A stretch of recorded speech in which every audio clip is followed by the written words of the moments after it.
할렐루야. 하나님 살아계십니다. 살아계신 그 하나님의 은혜와 평강과 축복이 저와 여러분들과 영상으로 예배하는 모든 분들에게 함께하게 되기를 주의 이름으로 축복합니다. 광복절 기념주일을 준비하면서 나라가 도대체 뭘까? 국가가 존재한다는 것은 무엇일까?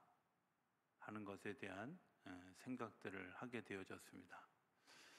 오늘 본문에는 그런 그 나라를 구성하는 네 가지 요소가 다 포함되어 있는 것처럼 보여지는데, 첫 번째 7절 처음에 보면 그 안에, 이렇게 그 안에, 앞에 보면 그게 그리스도를 얘기하거든요. 그 안에 땅을 얘기하는 거죠. 우리가 그 하나님께서 주시는 축복된 땅에 대한 이야기. 그 다음에 뿌리를 박으며 백성들을 통해서 씨를 뿌리는 일들을, 그 다음에 세움을 받아 법, 가치관 이런 것들을 이야기하고요. 그 다음에 믿음에 굳게 서서 어떤 믿음, 하나님을 향한 믿음, 왕권에 대한 그런 믿음, 이런 네 가지 요소가 국가가 가지고 있는 그런 요소들이다, 이렇게 생각이 되어집니다. 나라를 잃어버렸다라는 말 쉽게 생각하면 땅을 잊어버린 거죠. 그죠? 나라를 어디다 세울까요? 여러분들 수상국가 들어보신 적 있나요? 배 위에 떠 있는 사람들을 나라에 있자, 그게 영토인 것만은 분명한데 나라에서 산다 이렇게 얘기하지 않고 배 타고 다니는 사람들 난민이라고 얘기합니다. 그 말은 땅을 하나님이 우리에게 축복된 장소로 주셨다는 거예요. 땅을 잊어버리는 거, 여기 우리 땅인데 뭐 이렇게 얘기하는 것, 그저 그냥 보이는 땅보다 좀 더 포괄적인 의미가 있다고 생각이 되어집니다. 땅을 생각하면서 제일 먼저 생각하기 쉬운 것은 거기가 쉼의 자리다, 이렇게 생각합니다. 여러분들 바다에 떠 있으면서 여기가 쉼의 자리야 이렇게 이야기하는 분들 있으신가요? 없죠. 특별히 저같이 멀미하는 사람들은 바다는 쉼의 자리가 아니라 고통스러운 자리입니다. 아마 멀미하는 분들은 동감하실 거라고 생각이 되어져요. 어찌되었든 땅은 우리에게 쉼을 제공하는데, 창세기 2장 2절에 보면 이렇게 이야기합니다. 창세기 2장 2절이요.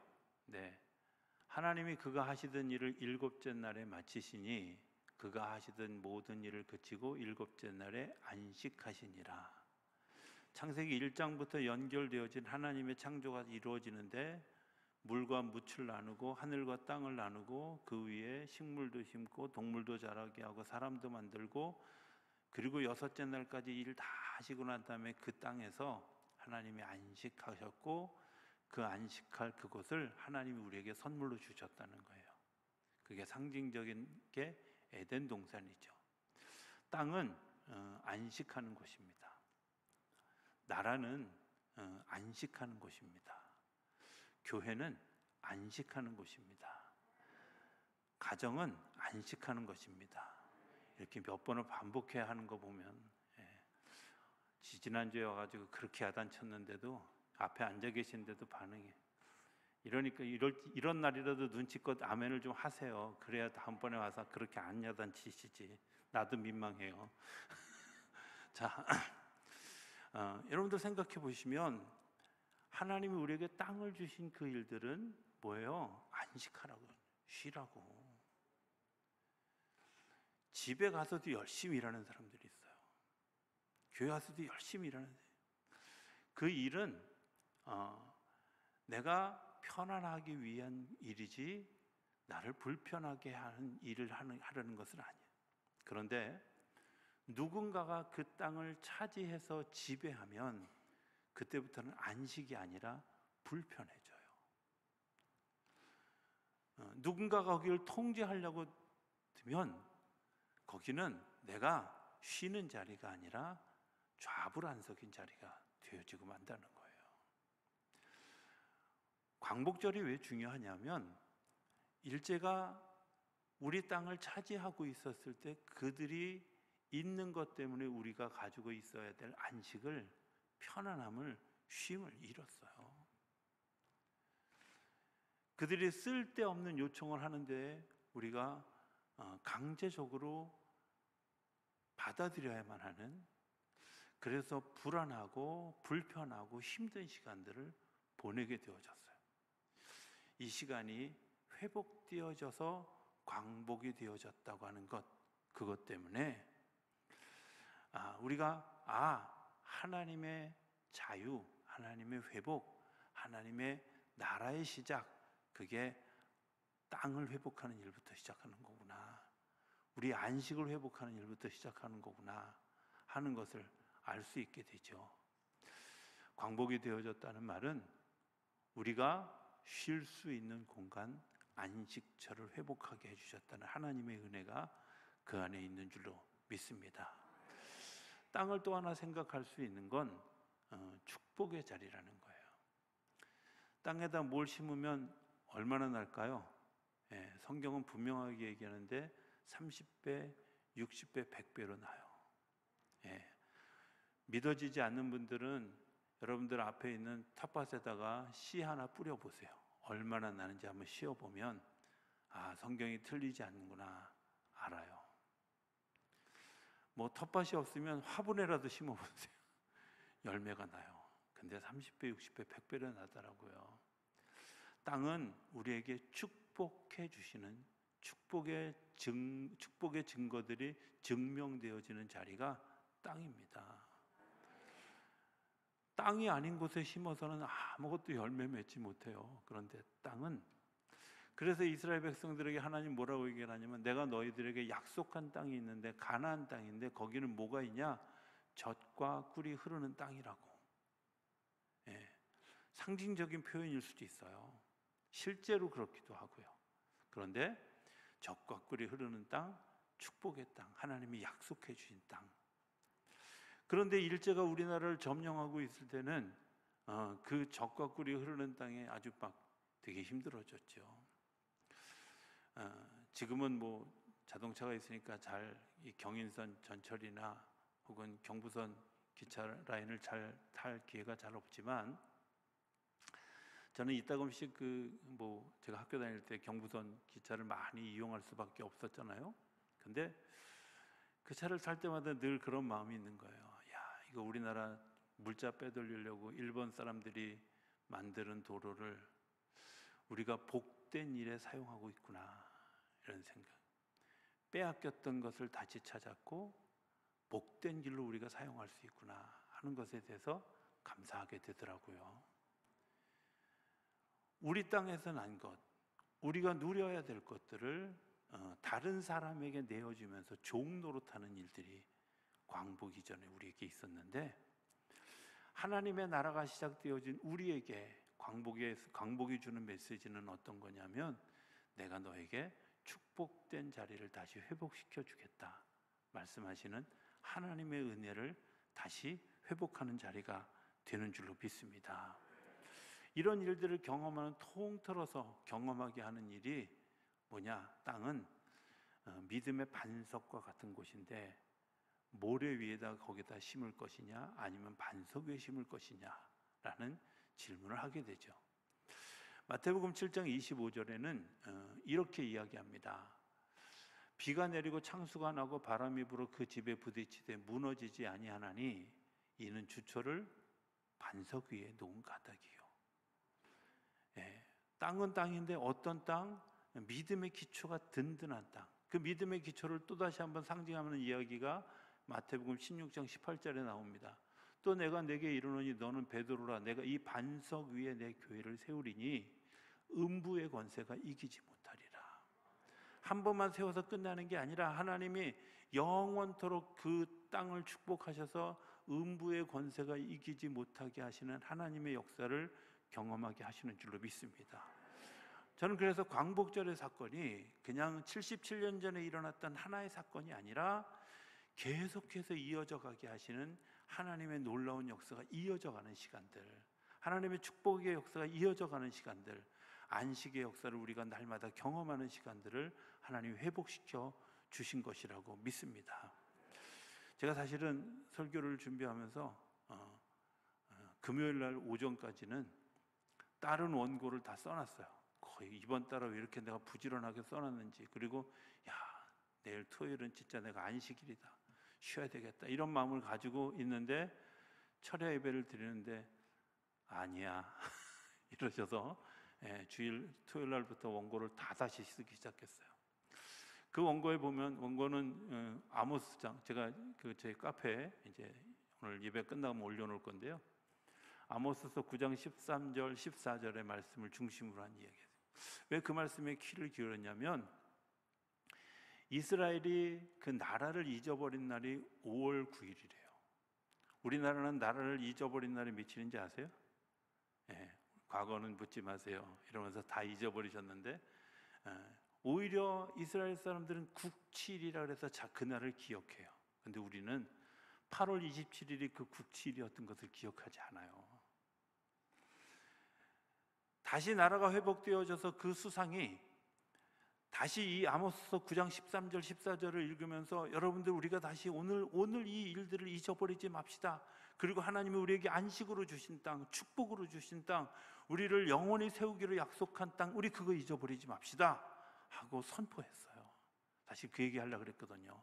근데 막으셔서 저는 우리나라에 좋은 모델이 있다고 생각하는데, 우리나라가 이제 다시 1945년 8월 15일에 이제 해방을 맞이하고 재헌국회가 이루어지고, 국회가 처음 개원하는 날 초대 국회의원이었던 이윤영 목사님이라고 하는 분이 우리나라 개국을, 우리나라가 다시 대한민국으로 세워지게 된 일들을 감사하면서 기도했던 내용이 있어요. 국회 한번 갔다가 그 국회 예배당 안에 그 이윤영 목사님이 해놓으신 그 기도의 글들을 보면서 굉장히 마음에 감동이, 그랬구나. 사실은 미국의 대통령들 그 취임할 때 성경 위에다 손 얹고 선서하는 거 보면서, 왜 우리나라는 저런 거 못하나 이런 생각을 했었는데, 우리는 앞서갔더라고요. 기도하고 국회를 시작하는, 기도하고 나라를 시작했던 날. 왜 기도하는 일들이 중요할까? 믿음의 반석 위에 우리 교회를, 우리 나라를, 우리 가정을, 우리 민족을 세워주시겠다고 하나님 그 약속을 내가 믿음으로 아멘하는 일들이죠. 하나님의 축복된 역사, 그 땅으로부터 시작되어지는 줄로 믿습니다. 두 번째 요소는 백성이죠. 백성. 그걸 시라고 얘기를 합니다. 여러분들, 시는 뭐가 시일까? 이런 겁니다. 우리가 한번 좀 생각해 보면, 조금 이따 띄우셔도 돼요. 우리가 이제 한번 생각해 보면, 시가 많으면 많을수록 좋을까요? 아닐까요? 질문을 하려다가 제가 질문을 잊어버렸어요. 자, 시를 많이 뿌리면 좋을까요? 좋을까요? 원래 이렇게 물어보려고 그랬거든요. 근데 제가 오늘 왜 이렇게 말이 꼬이는지 몰라. 김 목사님 때문에 그런 것 같아요. 긴장해서. 자, 씨를 뿌리는 건 많으면 많을수록 좋아요. 그래서 하나님이 아브라함에게 약속하셔요. 뭐라고 약속하셨냐면, 내가 너에게 큰 민족을 이루게 해주겠다. 바다의 별같이, 하늘의 모래같이. 내 이렇게 안 웃을 줄 내가 알았어요. 자, 아직도 왜 웃은지 모르는 분들도 있어. 하늘의 별과 같이, 바다의 모래같이 내가 너에게 주겠다. 근데 아브라함의 아들은 하나밖에 없어요. 도대체 하나님의 약속은 그러면 뭐야? 허풍이야? 그리고 그 다음에 낳은 아들은 둘 낳고 난 다음에 기껏해서 쓸만한 아들 챙긴 게 12이고, 여기까지가 아브라함의 후손의 일들이야. 근데 놀라운 건요, 하나님이 이 민족들을 축복하셔서 이들의 숫자를 늘리기 위해서 애굽으로 보내셨고, 애굽으로 보내서 350년을 지나는 동안에 얼마만큼 숫자가 늘어났냐면, 그 애굽 땅 그곳에서 이스라엘 백성들이 정말 날로 번성해서 원래 애굽에 살던 사람들보다 숫자가 더 많아질 만큼 축복해 주셨다는 거예요. 출애굽기에 이렇게 이야기가 나와요. 이 사람들이 우리보다 수요가 많으므로 이들이 우리를 지배하고 우리를 공격하고 도망할까 두려워서 이 사람들을 고역하고 있다고. 그만큼 하나님의 백성들을 늘려주셨어요. 제가 놀라운 통계 하나를 봤어요. 1910년에 한일 합방이 이루어지고 1945년에 해방이 되어졌는데 우리나라의 인구가 늘었을까요? 아니, 그렇게 핍박받는데, 그렇게 끌려갔는데, 그렇게 힘들게 했는데 늘었을까요? 늘었어요. 신기하지 않습니까? 하나님의 역사는, 하나님이 하시는 일은 하나님의 백성들의 숫자를, 그 사람들의 숫자뿐만 아니라 더 놀라운 건 믿음의 견고함과 믿음의 사람들의 숫자가 더 늘어나게 되어졌다는 거예요. 자, 그렇게 늘어난 백성도 숫자만 많아진 것이 아니냐? 아니라 하나님이 그들을 통해서 하실 일이 있는데 출애굽기 3장, 창세기 3장 15절에 보면 이렇게 이야기합니다. 내가 너로 여자와 원수가 되게 하고 내 후손도 여자의 후손과 원수가 되게 하리니 여자의 후손은 내 머리를 상하게 할 것이요 너는 그의 발꿈치를 상하게 할 것이니라 하시고, 이건 물론 하와에게 하와가 죄를 짓고 이제 하나님한테 꾸중 듣는 과정에서 약속해 주신 예언이에요. 이 예언은 예수님이 이 땅에 오셔서 사단의 권위를 짓밟을 것이다 라는 약속이죠. 그런데 하나님의 사람들의 특징은 뭐냐? 악한 사단의 역사를 짓밟고 이겨가는 역사가 있다는 겁니다. 왜 우리가 하나님의 뜻을 따라 살아야 되냐면, 하나님의 뜻을 따라 사는 사람들은 영원히 복을 누리며 살아가는데, 악한 사단의 역사를 따라가는 사람들은 얼마 못 가서 넘어진다는 거예요. 세계 역사를 들여다보면 역사 속에 악한 행동을 하고 악한 짓을 했던 정권이 오래가는 정권이 없어요. 여러분들 그런 정권이 있으면 대보세요. 없어요. 놀라운 것은요, 하나님의 뜻을 따라서 그래도 성결하게, 그래도 정직하게, 정의롭게 나라를 세워갔던 나라들은 그 나라들이 점점 더 번성해져 간 반면에 그렇지 않은 나라들은 일찍 망해요. 어떻게 생각하면 정말 세계 2차 대전은 세계 위기 중의 위기였다고 생각해요. 악독한 정권 셋이요, 세상을 향해서 선전포고를 세계 2차 대전을 세웠는데 동시다발로 일어난 이 사건을 어떻게 이길 수 있었을까? 그 이면에 우리 해방이 있잖아요. 그런데 하나님이 그 일을 이루어가셨다는 거예요. 원수를 이겨가게 하시는 그 은혜 어디서 나올까? 출애굽기 2장 24절은 그것을 이렇게 얘기해요. 하나님이 그들의 고통 소리를 들으시고 하나님이 아브라함과 이삭과 야곱에게 세운 그의 언약을 기억하사, 그들의 고통 소리, 부르짖음을 들으시고 하나님의 언약을 기억하셨다는 거예요. 여러분들, 백성을 씨되게 하고 뿌리를 내리게 하는 가장 중요한 일들이 뭐냐? 부르짖음이에요. 하나님 약속하신 것을 기억해 주십시오. 하나님 약속하신 것을 우리에게 주십시오. 일제강점기 마지막에 우리 기독교인들이 겪으면서 흘렸던 많은 눈물들이 있죠. 고문을 맞으면서 흘렸던 눈물이 있습니다.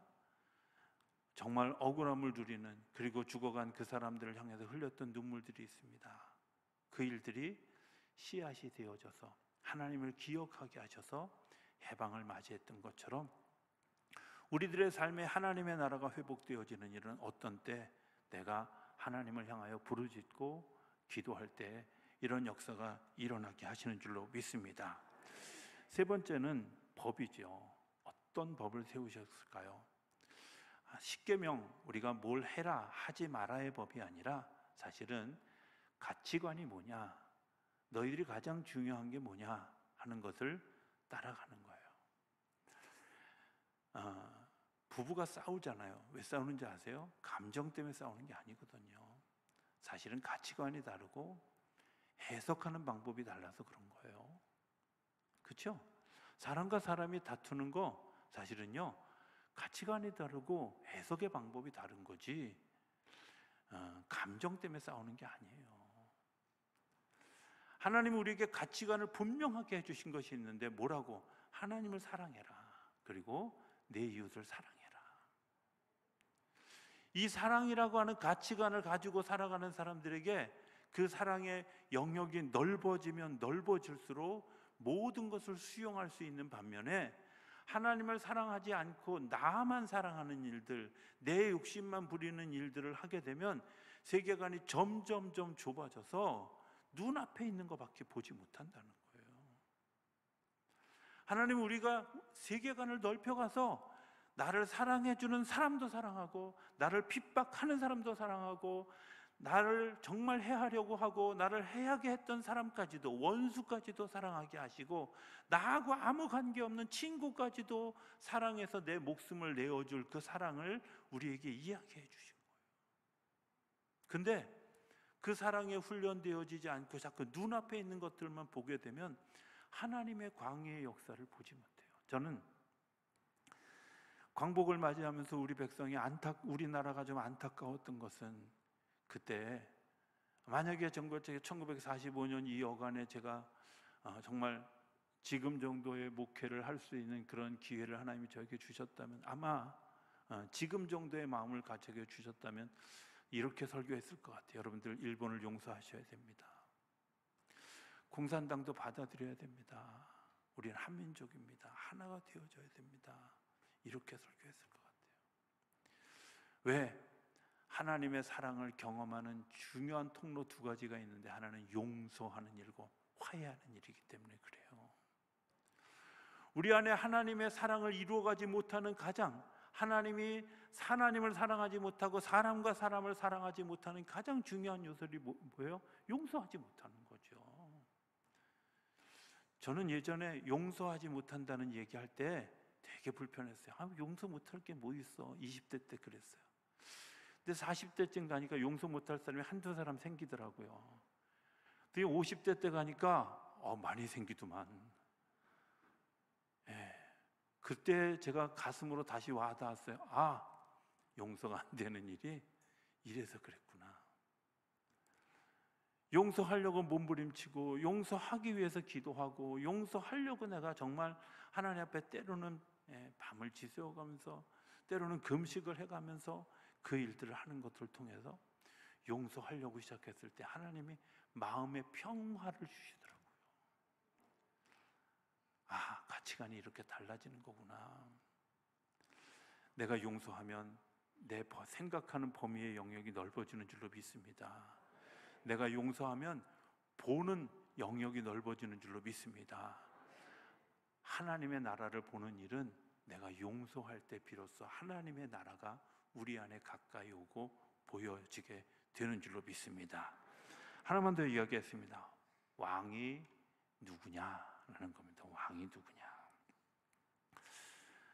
저는 우리가 생각할 때 이런 생각을 해봐요. 때로는 제가 이제 우리 한참 막 대통령 선거하고 지방 선거할 때 제가 한번 살짝 얘기했죠. 저는 진짜로 그렇습니다. 제가 물론 투표하러 가서 어딘가 하나는 찍었겠죠. 그런데 저는 어떤 당이냐고 물어보면 예배당이라고 얘기합니다. 왜 예배당이냐면 그분만 영원하시기 때문에 그래요. 5년짜리 대통령, 4년짜리 국회의원 그거 뽑는 게 그렇게 어려운 일 아니잖아요. 어차피 하나님이 지켜주실 건데. 내가 정말 영원히 충성해야 될 왕은 누굴까? 내가 영원히 바라보고 가야 될 일들은 무엇일까? 내가 무엇의 영광을 위해서 내가 해야 될까? 살아갈까? 그건 지금도 끊임없이 나를 보호하시고, 나를 위해서 기도하시고, 나를 보호해 주시고, 지켜주시고, 사랑하고, 심지어 나를 위해서 죽기까지도 허락해 주신 그 하나님이 나의 왕이면 돼요. 그렇잖아요. 우리나라가 34년 7개월 동안 일제의 이 압박을 받았습니다. 자유인으로 살지 못했습니다. 노예로 살았습니다. 식민지인으로 살았습니다. 해방의 기쁨을 맛보았다면 하나님은 우리나라가 흔들리지 않는 영원한 나라, 그 나라를 위해서 우리가 무엇을 하여야 될까? 하나님의 영광을 위해서, 하나님의 그 가치관을 따라서, 하나님의 백성들 그 씨 뿌리는 일들을 위해서 내가 따라갈 때 하나님이 우리 안에 생명의 열매들을 맺게 하시는 줄로 믿습니다. 광복절을 맞으면서 느끼는 마지막 하나를 좀 고백하고 이야기하고 말씀을 마치기를 원합니다. 감사할 줄 모른다는 겁니다. 오늘 성경은 이렇게 얘기합니다. 믿음에 굳게 서서 감사함을 넘치게 하라. 감사함을 넘치게 하라. 감사한 일 아니에요? 하나님이 일하셨는데 그 감사함이 없고, 오늘 우리가 살아가는 사회에는 정말 안타까운 건, 뉴스를 볼 때마다 정말 가슴 아픈 건, 잘못했다, 이 사람 고발하는 이야기들은 정말 많은데 정말 칭찬하는 이야기, 잘한 이야기, 복된 이야기는 별로 없다는 거예요. 지난 월요일 날 홍수가 나서 토픽에 났던 두 가지 사건을 보았어요. 하나는 다 이제 물속에 빠져가는 차 안에서 양복 입고 전화하는 사진이에요. 보셨나요? 죄송합니다. 여러분들이 말씀과 기도에 전념하느냐고 뉴스조차도 안 보시는 걸 제가 몰랐습니다. 그런 사진이 있어요. 한번 인터넷에 보면 다 떠다녀요. 저게 오늘 혹시 우리의 모습은 아닐까 하고 가슴 아팠어요. 내 모습이기도 하고, 저분을 나가서 도와줄 수 없는 사람, 그래서 아무것도 의지할 데 없어서 하늘에 전화하는 사람이 아닐까, 이런 생각을 하면서 사진에 감동을. 두 번째는 차에서 부부가 내렸는데 여자분이 막 물에 빠져가는 상황이 되어졌던, 어떤 젊은이가 물속에 뛰어들어서 그 사람을 구조한 이야기, 그리고 조심히 가세요, 인사 한마디 하고 자기 갈 길을 갔다는 이야기였습니다. 저는 그 이야기를 들으면서 정말 맨날 남의 지적하고 잘못한 거 이야기하고 뭐 그거 가지고 뭐 시끄럽게 이야기하는 그 사회에, 저는 그분이 온 몸으로 던져준 메시지, 이 사회를 아름답게 하는 일은요, 누군가 물속에 빠져갈 때 내가 할 수 있는 그것을 아무 조건 없이 하는 겁니다. 예수님이 이 땅에 오셨을 때 아마 그러지 않았을까요? 우리 모두가 다 죽어가고 우리 민족이 다 일본에 말살되어져 갔을 때 이 땅에 손수오셔서 우리를 구원해 주시기 위해서 매를 맞고 찢기우고 십자가를 지고, 그리고 철저하게 고통당하셨는데도 불구하고 오늘 그분께 감사하고 그분의 길을 따라가는 우리의 마음이 아니라, 여전히 우리 안에는 우리의 의로 가득 차 있다면 하나님이 세워준 그 나라가 우리 안에 다시 시작되어지는 것이 아니라 또 멈춰서서 시작되지 않은 또 다른 식민의 삶을 살아가게 되지 않을까, 이런 생각을 하게 됩니다. 하나님께서 주신 광복의 일, 하나님의 나라의 시작입니다. 그 시작에 감사하며 또 한 날을 시작하게 될 때 하나님께서 우리에게 더 복된 광복절 감격의 역사를 세워가게 하실 줄로 믿습니다. 그 복을 누리는 우리 모두가 되어줄 수 있게 되기를 주의 이름으로 축복합니다.